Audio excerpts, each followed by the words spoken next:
Hikers and backpackers of Reddit, what is the weirdest or creepiest thing you have found while hiking?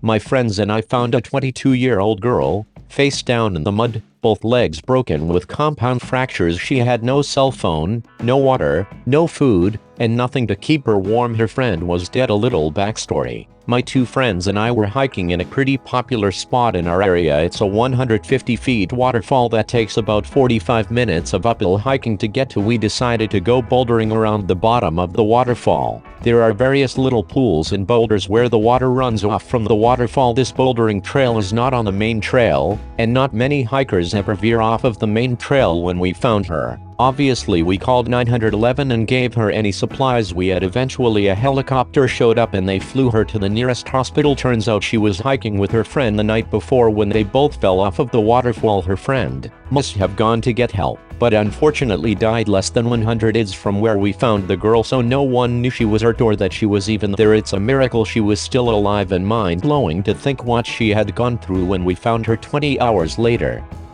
As soon as we found her, we tried to assess the situation. I got as much information as I possibly could. I was incredulous at the situation. She told us her name, her story. She said she had 2 broken ankles. We visually inspected the injuries to see if we had to stop any bleeding. We confirmed 2 Joe Theismann-style leg breaks. We gave her water immediately. She said she finished her food and water the night before. I asked, how many in your party? When did this happen? Does anything hurt? Are you bleeding? And whatever else Boy Scout questions I could think of. Between the 3 healthy hikers, only one of us had a phone. That was the guy taking pics. We called 911 immediately. With the 911 operator, we stressed that there were serious injuries that needed helicopter. There's a lot of sprained ankles and such on these hikes, but nothing quite like what we saw. We had Montecito Fire dipped on the phone. They knew the trail, but they didn't know where we were on the trail. They asked for someone to meet them at the trailhead just in case the chopper couldn't see the injured girl from the sky. They launched a chopper from dispatch. My buddy and his GF stayed on the phone and stayed with the injured girl. I went down to the trailhead and met them at the bottom of Cold Springs Trail. It's about 45 minutes up, so it's about 30 minutes down. Knowing that a girl's life was in danger, I ran like a bat out of hell. Think Last of the Mohicans type shit. I'm at the fire dipped at the bottom. There were 6 guys. We were bringing a stretcher and medical supplies, weighed over 100 pounds. This was going to take at least an hour to get back up to the injured girl. My buddy and his GF stayed with the girl and gave her water. I was with the fire dipped and we were hiking up about halfway when the chopper confirmed visual on the victim and confirmed that they would be able to do a lift out. So we dropped the stretcher, but continued with supplies and hiked back up to the girl with just the medical supplies. The chopper made visual contact with the crew. They spotted my buddy's GF's bright pink running shoes before they spotted anything else. The chopper hovered about 100 to 200 feet above the injured girl and 2 medical PPL rappelled down from the chopper. 6 firefighters came up with me and several more from Forest Service came down the topside of the mountain.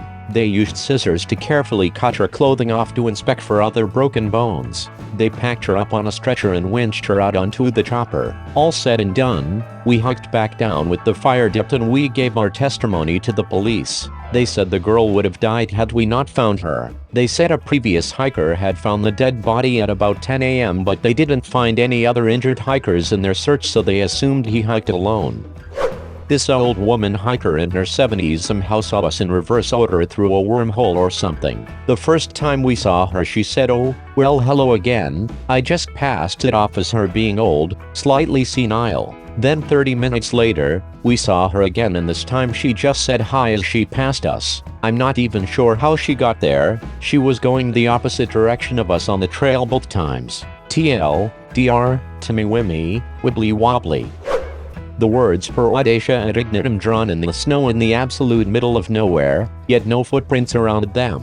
The words were probably a few hours old. The closest translation we could find was through Audacity towards the unknown.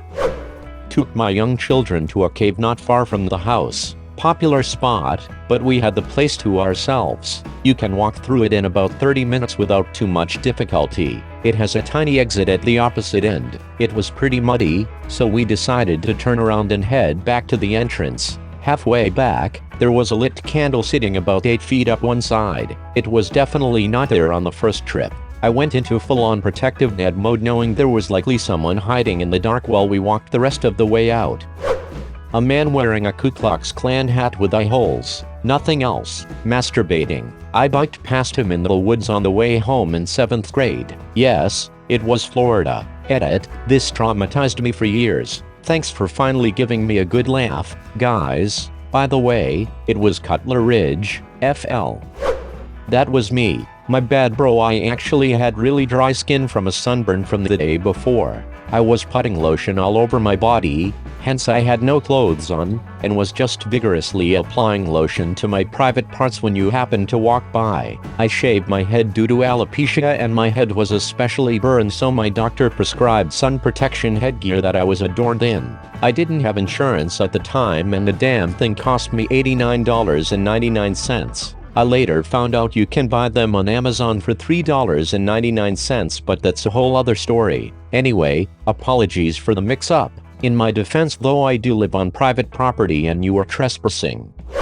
I was backpacking in Yellowstone above the tree line at about 10,500 feet. We are hiking on a ridge above a lake when all of a sudden we come across a horse skull. No body, just the skull. Pretty cool looking. We get to our campsite not too far away from the lake near where we found the horse skull. When we climb down to the lake, we find the body of the horse rotting on the edge of the lake with negative film strips floating in the water and laying around the shore near the body. Was fortunate enough to do a through hike of the in 2012, stopped by this guy's house known as the Ice Cream Man. Right on the trail, an old man with thick glasses appeared at the door, took me inside by the hand, and gave me an orange cream popsicle as he read "Where the Wild Things Are" to me as we sat at his kitchen table. I've spent various stretches of time backpacking and camping throughout the US and seen some strange things. My brother and I came across an abandoned trailer town, of sorts, that scared the hell out of us. We also came across a rundown town, really small, out in New Mexico that seemed to have one person living in it. We based that on the fact that there was still some food and supplies there that were fairly fresh, perhaps just a few days old. Spent a couple days there trying to find the person, just to find out why they were staying in the town. Never found a person. We found the skeletal remains of an unknown number of deer, ranging from bucks to fawn, ensnared in a barbed wire fence that encompassed a 10x10 area in the Ozarks. A few of the skulls topped the fence posts, and there was one post in the middle of this area that had decaying deer bodies. Looked to be two, but there were only 6 hooves jutting out of the wreckage, wrapped around it. We found a dummy hanging from a tree wall in the Yukon Territory of Canada, literally out in the middle of the woods. No reason for it, as far as we know.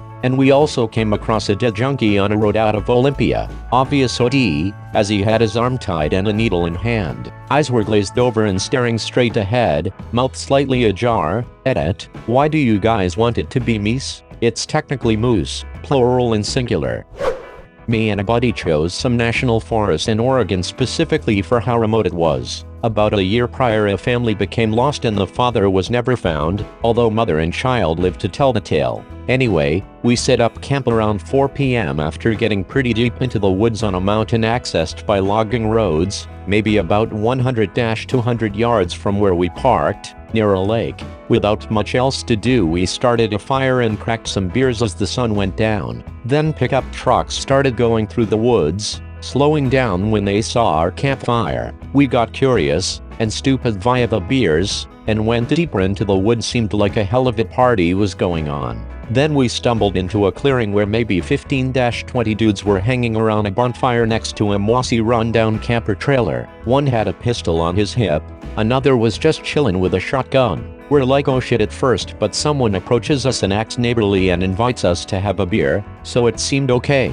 They were joking around mostly, some talking about drugs, coke, meth, but there were some older dudes that seemed pretty tense. As this happened, 4-5 dudes who seemed to be standing sentry at the camper, which didn't look like it had been moved in a long time, went inside for a few minutes. When they came back out, they said we were faggots and saw us making out. Pretty quickly I got up to head back to our site, but my slower, drunker buddy took a few punches. Then he made it out and started following, and we were sprinting through the forest in the darkness, just hoping to get back to our site by spotting the glowing embers of our burnt-out fire, the whole time with gun-toters in tow. We found our site, and with pretty much everything in the tent we pulled the stakes to toss it in the trunk of our car, when we hear an enraged scream only about 50 yards from us, "Kill the faggots," so we were like fuck it.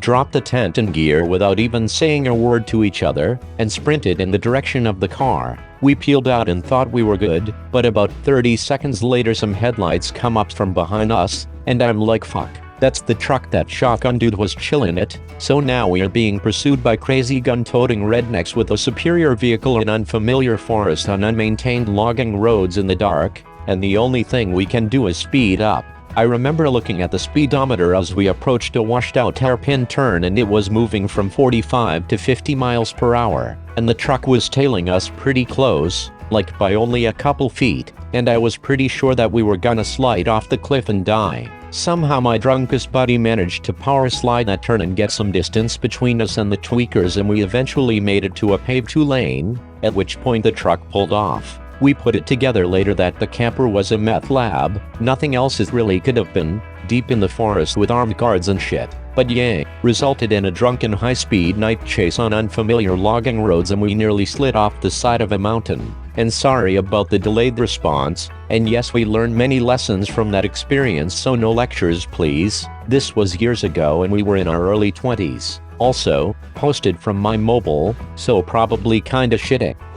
When out exploring an old abandoned quarry with some friends, we found this dude stood staring at this rock, occasionally twitching, but he never turned around. We were pretty creeped out, so didn't investigate, and left pretty soon after. Later on that night we found out that another friend was driving down the lane that runs parallel to the quarry, found a guy in a black coat stood in the middle of the road, and wouldn't move. She was pretty freaked out and had to reverse all the way back up the lane in the dark because he was still there. Pretty sure it was the same guy, otherwise it was just a big coincidence. I was hiking in the whole rainforest on the Olympic Peninsula in Washington back in 2003.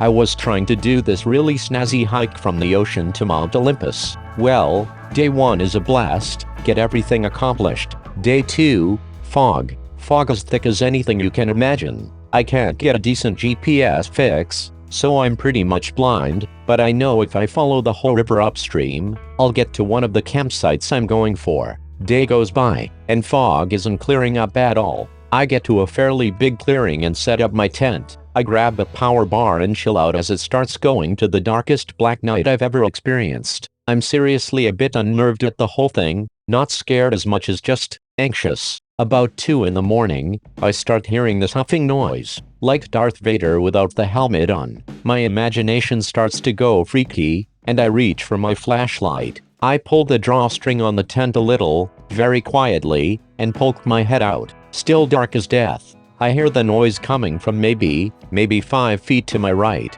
At this point, I'm seriously rethinking my belief in Sasquatch. I poke my flashlight out and turn it on. I'm a few feet away from a massive Roosevelt elk, who'd lost his way in the dark as well. He sees the flashlight, bolts the other way, tags a tree and knocks himself clean out. I laid in the tent until I heard a groan, a bunch of commotion, and the big guy grunt away.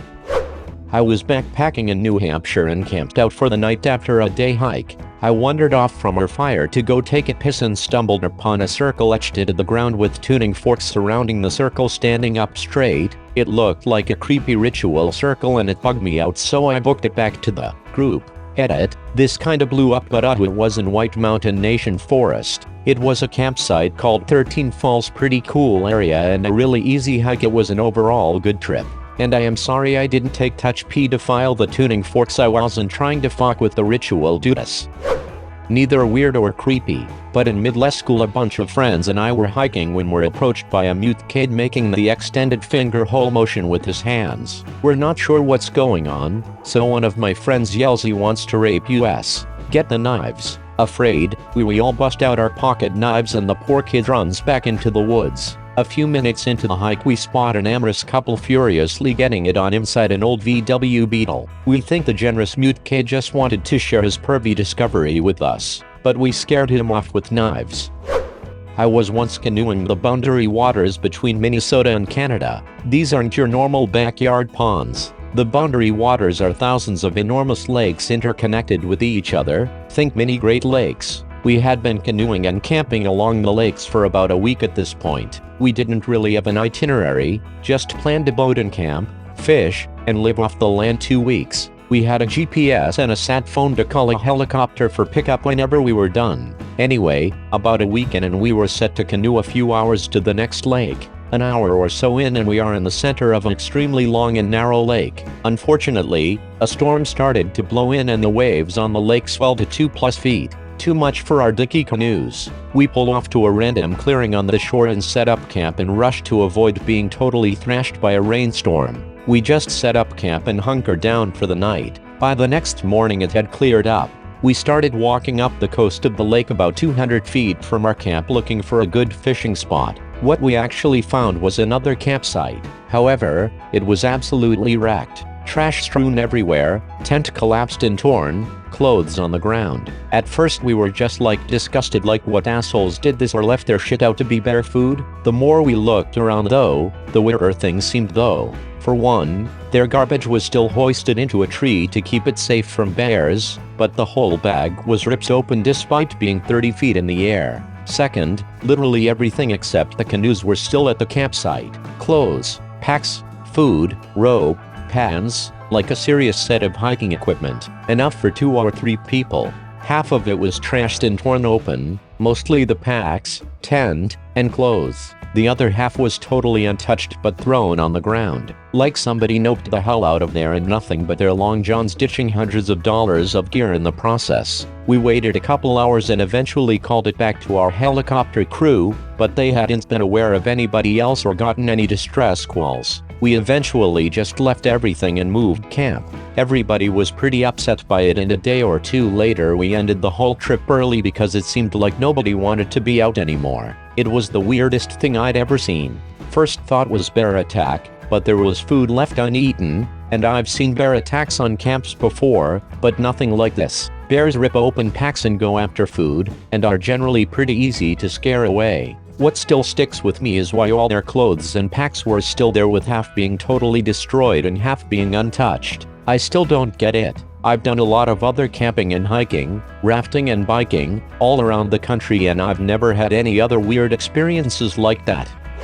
Bushwalking in NSW, Australia, me and my friend came across this weird platform-looking thing made out of rocks. Later that year the cops arrested some bloke on suspicion of the murders of a series of backpackers who had gone missing over the course of a few years, and at the sites of several of the murders slightly off in the bush were these altars. Current Affairs show runs footage of one. The trial and run up to it were all over the news, and yeah, it's the thing we found. The altars were typically no more than 300 yards from the victim's shallow graves. The guy who was arrested and subsequently convicted for the murders is Yvonne Millett, Australia's worst serial killer. The cops are pretty sure that at least one other person was involved in the murders than the one now in jail for the crime. They just couldn't prove it.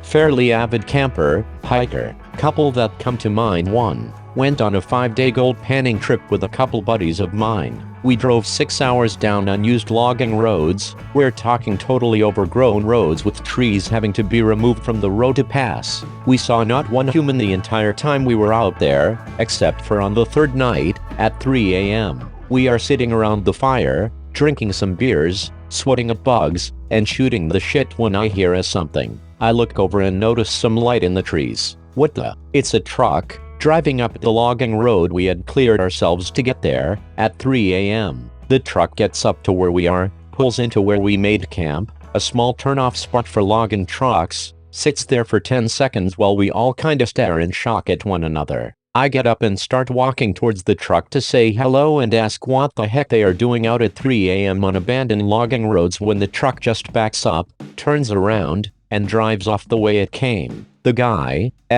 just drove 6 hours down logging roads all through the night, sees us and leaves without saying a word. We are all sitting there going, oh, what the fuck? We all figured this guy was driving down the road, getting out and coming back to kill us in our sleep. Next morning we head down the road and nothing. They didn't set up camp or anything, just left. We figured we were likely camped out near a grow-up for one of the gangs, Hell's Angels most likely, and they were coming out to check who had come out to their spot, or they were there to pick the crop in the middle of the night too. One time driving down a bunch of logging roads at night, 4 a.m., looking for a campsite we had driven past, we took a wrong turn and drove right into a drug operation cashing out the crop. We turned a corner and blammed floodlights on like 15 guys all staring at us in the middle of the forest down logging roads. We just sorta turned around and got the fuck out of there. Ooh, this is a lot like the first story except I'm the creep in the truck. Huh. 3.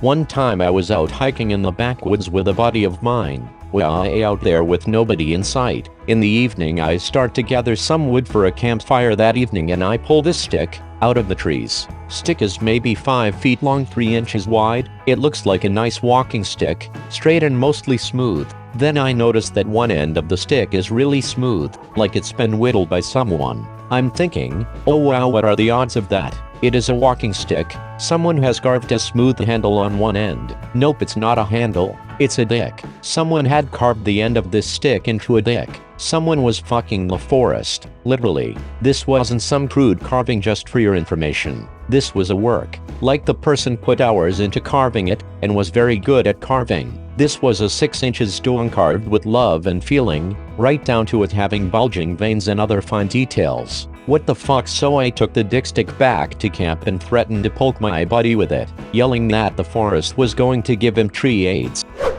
I wouldn't call it creepy, but here is my experience. Last year I was with a buddy of mine and we were going to do the Hart Creek Scramble in Alberta, but due to some health conditions it was going too strenuous to complete and we figured we'd make it an easy day and just do the simple trail. Now we're both climbers and have been to Hart Creek for rock climbing in the past and had a great time, so it wasn't a surprise to see the sporadic climbers on the mountainside as we went. Hart Creek is also pretty popular and easy for people who just want to go for a nice nature walk and maybe have picnic. Anyway, so we walked in, enjoying the day watching climbers on our way by. We saw a couple even doing some multi-pitch climbing, which means basically leapfrogging up the route. We settled in for lunch about a half hour later and left a couple hours after that. On our way back I remember seeing a climbing shoe in the creek and thinking, oh, someone must have lost this. I picked it up when my buddy got my attention and I looked further downstream. Both climbers, a young man,